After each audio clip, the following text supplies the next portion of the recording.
Media మిత్రులందరికీ కూడా నమస్కారం. జై తెలంగాణ. ఈరోజు తీహార్ జైల్లో మా నాయకురాలు తెలంగాణ ఉద్యమంలో కీలక పాత్ర వహించిన మరి కల్వకుంట్ల కవిత గారిని కలవడం జరిగింది. వారు చాలా ధైర్యంగా ఉన్నారు. ఈరోజు కాకపోయినా రేపైనా తన ఇన్నోసెన్స్, తన నిర్దోషిత్వాన్ని నిరూపించుకుంటాననే ధీమాతో ఉన్నారు. చాలా నిజంగా మాకు కొత్త ధైర్యాన్ని వారు నింపడం జరిగింది.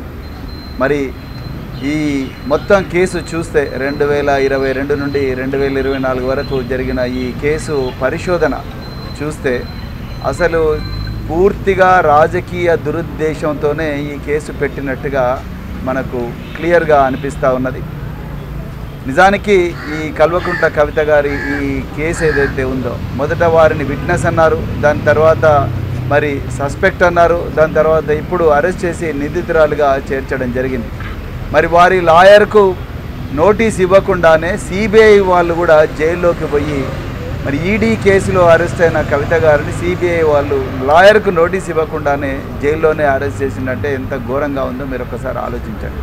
మరి వారి కోర్టు, మరి రోజ్ అవెన్యూ కోర్టులో వారి కేసు విచారణ జరుగుతుండగానే బెయిల్ మీద మరి వాదోపవాదాలు జరుగుతుండగానే రాత్రికి రాత్రి మరి ఆ జడ్జిను మార్చడం జరిగిందంటే మీరు ఒకసారి చూడండి ఏ విధంగా వారిని వేధించాలని చూస్తున్నారు. పూర్తిగా రాజకీయ కక్షతోనే చేసింది. నిజానికి ఢిల్లీ లిక్కర్ పాలసీ, ఢిల్లీ గవర్నమెంట్లో వాళ్లకు ఎక్కువ ఆదాయం రావడం కోసం మరి ఢిల్లీ గవర్నమెంట్ ఒక పాలసీ తీసుకున్నది. ఈ దేశంలో ఏ రాష్ట్ర ప్రభుత్వమైనా కేంద్ర ప్రభుత్వమైనా వాళ్ళ ఆదాయం పెంచుకోవడం కోసం రకరకాల పాలసీలు చేసుకుని ఆ పాలసీల ఇంప్లిమెంటేషన్లో పాల్గొన్న ప్రతి వ్యక్తి నేరస్తుడైతే మరి కేంద్ర ప్రభుత్వం కూడా నేరస్తుడు అవుతుంది కదా.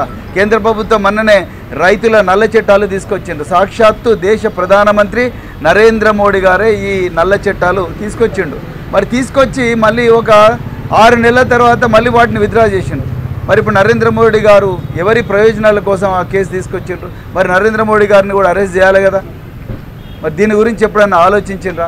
ఆలోచించలేదు. అంటే ప్రధానంగా ఈ ఈడీలో సెక్షన్ 50 ఉందని చెప్పేసి, ఈ సెక్షన్ 50లో మరి burden of proof lies on the accused. అంటే ఈ బర్డెన్ ఆఫ్ ప్రూఫ్ అంటే ఈ తన నిర్దోషిత్వాన్ని నిరూపించుకోవడం అనేది నిందితురాలి మీదనే ఉంటుంది. కాబట్టి అంతవరకు వాళ్ళని జైల్లో పెట్టొచ్చన్న ఒక చిన్న ప్రొవిజను ఒక సుప్రీం హైకోర్టు జడ్జిమెంట్ని తీసుకొని దాన్ని అడ్డంగా పెట్టుకొని రాజకీయ ప్రత్యర్థులందరినీ కూడా మరి వాళ్ళ గొంతు నొక్కే ప్రయత్నం ఇవాళ బీజేపీ ప్రభుత్వం చేస్తున్నది. నిజానికి ఇది చాలా హాస్యాస్పదంగా ఉన్నది. కల్వకుంట్ల కవిత గారి మీద ఈ కేసు పెట్టడం, మిగతా వాళ్ళ మీద పెట్టడం. నిజానికి ఇందులో ఈ క్రైమ్లో ఎక్కడా డబ్బు దొరకలేదు. నిజానికి PMLA, prevention of money laundering act అనేది కేవలం టెర్రరిస్టులు ఫైనాన్సింగ్, డ్రగ్ ట్రాఫికింగ్, వీటిలో ఏదైతే విదేశాల నుంచి డబ్బు ఈ దేశానికి వస్తుందో, వచ్చి ఈ దేశ అంతర్గత భద్రతకు ప్రమాదం ఉందో అలాంటి కేసుల్లోనే ఈ పిఎంఎల్ఏ వస్తుంది. బ్యాంకింగ్ ఫ్రాడ్స్ కానీ, banking financial institutions, non banking financial institutions, chit fund companies, వీటి ద్వారా ఏదైతే మరి క్రైమ్ ప్రొసీడ్స్ జరుగుతాయో ఆ ప్రొసీడ్స్ అన్నింటినీ కూడా మరి సిస్టంలో ఇంటిగ్రేట్ చేసి వాటిని బ్లాక్ మనీని వైట్ మనీగా మారుస్తున్నారన్న ఒక ఏదైతే నేరం ఉందో ఆ నేరాల వాటిని ప్రివెంట్ చేయడం కోసం 2002లో పిఎంఎల్ఏ వచ్చింది. మరి ఇక్కడ కల్వకుంట్ల కవిత గారు ఆమె దగ్గర ఏం డబ్బులు దొరికినాయి? మరి ఆమె ఎవరికి డబ్బులు ఇచ్చింది? ఆ డబ్బులు ఎక్కడ సీజ్ చేసిండ్రు? ఎవరి సమక్షంలో సీజ్ చేసిండ్రు? ఎక్కడ పోయినాయి ఆ డబ్బులు? దాని మీద ఇంతవరకు ఒక్క దగ్గర కూడా ఒక్క పైసా కూడా సీజ్ కాలే. మరి సీజ్ కానప్పుడు పిఎంఎల్ఏ ఎట్లా అప్లై అవుతుంది? ఎక్కడ మనీ సిస్టంలోకి వచ్చింది? మూడు ఫేజెస్ ఉంటాయి. ఒకటేమో ప్లేస్మెంట్, రెండవదేమో ఇంటిగ్రేషన్, రెండవదేమో లేయరింగ్, మూడవది ఇంటిగ్రేషన్. ప్లేస్మెంట్ లేదు, లేయరింగ్ లేదు, ఇంటిగ్రేషన్ లేదు. ఈ 3 లేనప్పుడు అసలు పిఎంఎల్ఏ ఎట్లా అప్లై అవుతుంది? మరి ఈడీ వాళ్ళకే తెలవాలి. ఏ విధంగా సిబిఐ దీంట్లో అఫెన్స్ బుక్ చేస్తుంది?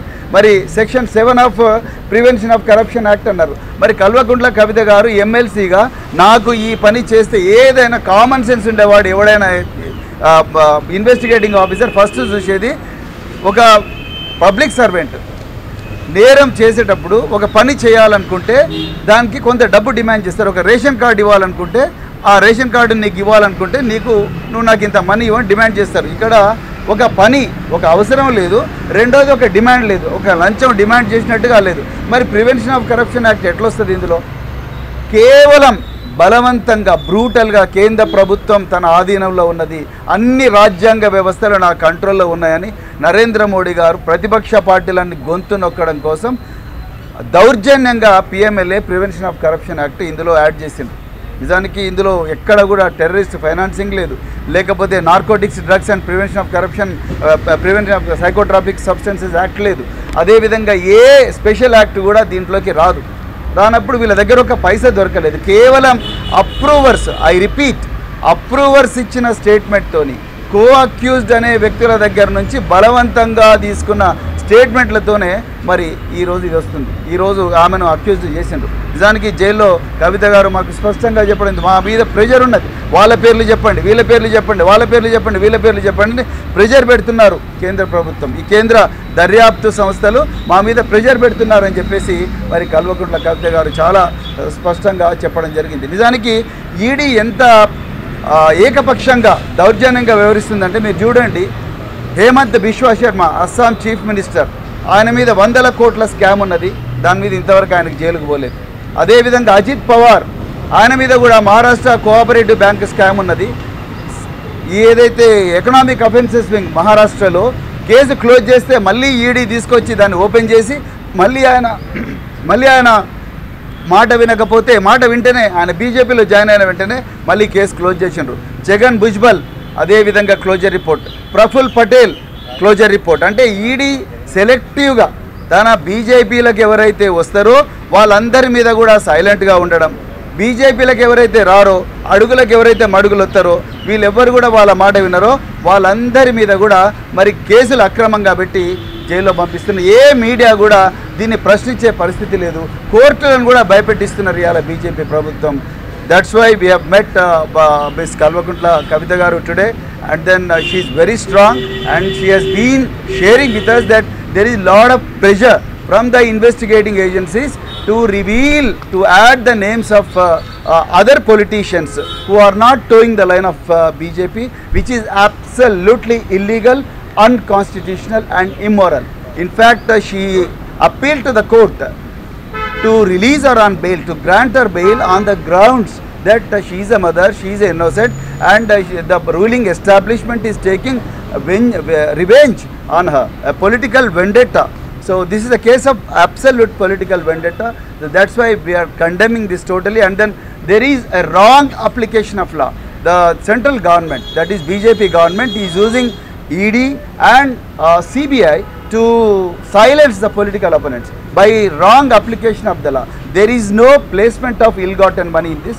There is no layering of the money in this, and there is no integration of the crime proceeds. First of all, there is no crime at all.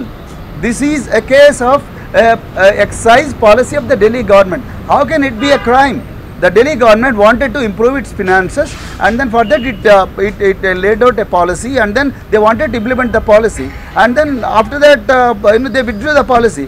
Like that, governments implement the policy and withdraw the policy, and then where is a question of crime here? And where are the crime proceeds? Did anyone seize the crime proceeds? And where did the crime proceeds come from? So the PMLA, the Prevention of Money Laundering Act, has been implemented in this country in 2002 by the then NDA government, only to prevent the terrorist financing and the drug trafficking and all other crimes which are scheduled under which are defined under special and other acts. But where is the crime proceed? And then similarly in Kalvakuntla Kavita's case, the government, the CBI has invoked the provision of section 7 of Prevention of Corruption Act. I want to know from the CBI, the Kalvakuntla Kavita being a public servant, that is MLC, what is that she has demanded and what was the work she was supposed to do? There is no definition at all.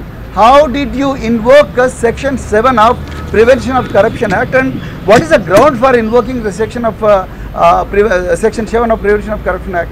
Absolutely there is no ground. This is only to silence all other political parties which are not towing the line of Bharatiya Janata Party. Not just Kalvakuntla Kavita ji, Hemant Soren has been punished like that, Manish Sisodia has been punished like that, Arvind Kejriwal has been punished like that. So then when Arvind Kejriwal is granted bail, then why not Kalvakuntla Kavita? Then why ED is opposing the bail of Kalvakuntla Kavita? Why ED is opposing the bail of Hemant Soren? It is only because they are not towing the line of BJP. This is absolutely brazen injustice, and then political vendetta, and then entire country, all the intellectuals of this country, all the citizens of this country must oppose this arm twisting tactics of Bharatiya Janata Party, and then they should be defeated in the remaining 3 phases. South India is going to teach a very hard lesson to BJP, and then I pray to all the people of the remaining parts of the country where elections are going to happen, please defeat BJP. The constitution is under threat. The Indian constitution is under threat. All the constitutional bodies, be it judiciary, be it executive, be it the investigating agencies which were established under Delhi Special Police Establishment Act, that is CBI, ED and all other investigating agencies, have become the tools in the hands of BJP to silence the political opponents. So the entire very constitution is under threat. So I pray to the people of India, where elections are going to happen, to defeat BJP hands down. So then only the country will be saved, then only the democratic voices will be preserved in this country. So मैं इसीलिए मैं पूरा भारत देशवासियों को जहाँ जहाँ चुनाव हो रहे आज से और 3 फेजेस में जो चुनाव हो रहे, भारतीय जनता पार्टी को वोट मत डालिएगा, क्योंकि भारतीय जनता पार्टी जो संविधानिक संस्था, जो तफ्तीश करने वाली संस्था, जो चाहे वो ईडी हो चाहे वो सीबीआई हो, वो दोनों संस्थाओं को ये पॉलिटिकल अपोनेंट्स को साइलेंस करने के लिए, उसका आवाज़ को मिटाने के लिए, ये पूरा गुंडागिरी करने के लिए ये पूरा संवैधानिक संस्था को यूज़ कर रहे। इसीलिए मैं हाथ जोड़ के मैं बोल रहा हूँ, हमारा कल्वकुंतला कविता जी इनोसेंट है, और prevention of money laundering act और प्रिवेंशन ऑफ करप्शन एक्ट गलत तरीक़ा से, कोई इसमें टेररिस्ट फाइनेंसिंग नहीं हुई, कोई इसमें ड्रग ट्रैफिकिंग नहीं हुई, फिर कैसे इसको लागू कर रहे हैं। इसीलिए मैं फिर एक बार देशवासियों को, ये भारतीय जनता पार्टी का गुंडागिरी को रोकने के लिए इसको हराना है और देश में जमहूरियत को और सियासत को बचाना है। मैं ये बातों से मैं आप लोगों को फिर एक बार धन्यवाद करता हूँ। सर कविता गारू प्रमुखुల పేర్లు కూడా చెప్పమని ఒత్తిడి చేస్తున్నారు, ఆ పేర్లు ఏమన్నా చెప్పారు? చెప్పలేదండి, కానీ ఒత్తిడి అయితే బాగా చేస్తున్నారు, ఇన్వెస్టిగేటివ్స్ బాగా ఒత్తిడి చేస్తున్నారు. సో అది కరెక్ట్ కాదు. అంటే బేసిక్గా ఇప్పుడు కో అక్యూజ్డ్ దగ్గర నుంచి స్టేట్మెంట్లు తీసుకుంటున్నారు, అదేవిధంగా అప్రూవర్స్ దగ్గర నుంచి స్టేట్మెంట్లు తీసుకుంటున్నారు. అప్రూవర్స్ దగ్గర నుంచి అప్రూవర్ అయిన వాళ్ళను బయటికి తీసుకొచ్చి వాళ్ళతోని ఎలక్ట్రల్ బాండ్స్ రూపంలో 55 కోట్ల 60 కోట్ల రూపాయలు తీసుకుంటున్నారు. అదేవిధంగా వాళ్ళు వేరే పార్టీలో ఎంపీలుగా కూడా ఇప్పుడు పోటీ చేస్తున్నారు. సో వాళ్ళని అంటే ఇదంతా కూడా అందరికీ, దేశంలో అందరి కళ్ళ ముందర కనిపిస్తున్న గేమ్. మీరు మా మాట వింటే వినండి, లేకపోతే మాత్రం మిమ్మల్ని లోపల పెడతామనేది చాలా క్లియర్గా. ఎంత దౌర్జన్యం అంటే అసలు దీంట్లో పిఎంఎల్ఏ రాదండి. అదేవిధంగా ప్రివెన్షన్ ఆఫ్ కరప్షన్ యాక్ట్, కరప్షన్లో fundamental definition is there should be a work which is suppose to be done by a public servant and there should be demand from the public servant to do that work. ఇక్కడ ఏం demand చేశారు ఆమె? అసలు ఏం work చేయాలి? దీంట్లో అసలు అసందర్భంగా అసంబద్ధంగా prevention of corruption act అనేది ఇందులో ఇంప్లిమెంట్ చేసిండ్రు. అదేవిధంగా మరి వాళ్ళు తెలివిగా చూడండి, పిఎంఎల్ఏ కిందికి ఈమె రాదని చెప్పేసి సిబిఐ వాళ్ళతో పీసీ యాక్ట్ పెట్టించి, మరి సిబిఐలో మళ్ళీ బెయిల్ ఈజీగా వస్తుందని చెప్పేసి కావాలని ఇందులో మనీలో పిఎంఎల్ఏ ఇన్వోక్ చేసిండ్రు. పిఎంఎల్ఏ ఎందుకు ఇన్వోక్ చేసిండ్రు? ఎందుకంటే పిఎంఎల్ఏ షెడ్యూల్ ఏ అఫెన్సెస్లో ప్రివెన్షన్ ఆఫ్ కరప్షన్ యాక్ట్ ఉంది కాబట్టి ప్రివెన్షన్ ఆఫ్ కరప్షన్ యాక్ట్ పెట్టేసి ఆమె ఏదో డిమాండ్ చేసిందని చెప్పేసి, ఎక్కడుంది డిమాండ్? ఇది చూపించండి. మరి ఇంతవరకు మీరు ఇన్ని ఛార్జ్ షీట్లు వేశారు కదా, ఎక్కడుంది? 100 కోట్లు ఆఫర్ కాదు, ఇచ్చారు, అడ్వాన్స్ ఇచ్చారు. లేదండి, ఎక్కడుందండి? వేర్ ఆర్ ద 100 కోట్లు? Where are those 100 crores? ఇప్పుడు మేము మోడీకి మీరు 1000 కోట్లు ఇచ్చి కూడా చెప్తాను పెట్టాలి కదా. ఇప్పుడు మీకు కూడా చెప్తాను, ఎక్కడున్నాయి 100 కోట్లు మీకు ఇచ్చానంటాను. ఎక్కడ? You have to seize the amount. Like prevention of corruption యాక్ట్లో you have to seize the మనీనా. నేను కూడా పోలీస్ ఆఫీసర్గా పనిచేశాను. ఇప్పుడు ఒక్క నిమిషం నేను కూడా ఎక్కడైనా కూడా కరప్షన్ యాక్ట్లో పీసీ యాక్ట్లో నువ్వు you have to seize the money. ఒక ట్రాప్ పెట్టినావు అనుకోండి, ట్రాప్ చేసినామంటే ఆ ఎంప్లాయీ దగ్గర నుంచో అక్యూజ్ దగ్గర నుంచో చేసి ఆయన చేతులు కడిగి నాప్తలిన్ లిక్విడ్తో కడిగి తీసుకుంటారు. లేకపోతే డిస్ప్రపోర్షనేట్ అసెట్ ఉంటే పోయి అక్కడ పోయి చూస్తారు, ఇంటి దగ్గర పోయి చూస్తారు. what are the declared source of income and what is the disproportionate income అని చూస్తారు. If there is a difference, then they will book a case. దీంట్లో ఏముందండి? There is no seizure of money. Then how do you arrest a person without seizure of money? But the matter is under investigation. No. There is a wrong application of law. You see the definition of PMLA. You see the definition of PMLA. You see the spirit behind implementation of PMLA. In 2002, Prevention of Money Laundering Act has been tabled in the Parliament only to prevent terrorist financing. After the attack on Indian Parliament in 2002, so then the then NDA government wanted to prevent the terrorist financing, prevent the money coming to Indian economic system through drug trafficking. This is the spirit of PMLA. Now, how is this being misused? Brazenly, they are applying PMLA on everybody because there is nobody is asking. Many amendment after 2002. No, there are many amendments, but in this absolutely there is a wrong application. Where is the crime proceed? The act clearly says the crime proceed. Where is the crime proceed? Show me the crime. Show me the crime proceed. Physically, you have to show me the money. There is no crime proceed. Then how are you applying? Just because you have all the power and your investigating agencies, they are misusing the section, so nobody is questioning, and entire media is under pressure. Then they are pressuring the judicial system. So that's why nobody is asking these questions. So today, Bharat Rashtra Samiti asking these questions. You are applying law illegally. You are applying a law. You are wrongly applying this law. So that's what we are trying to say. Thank you very much. Can I ask one question, sir, apart from this press conference?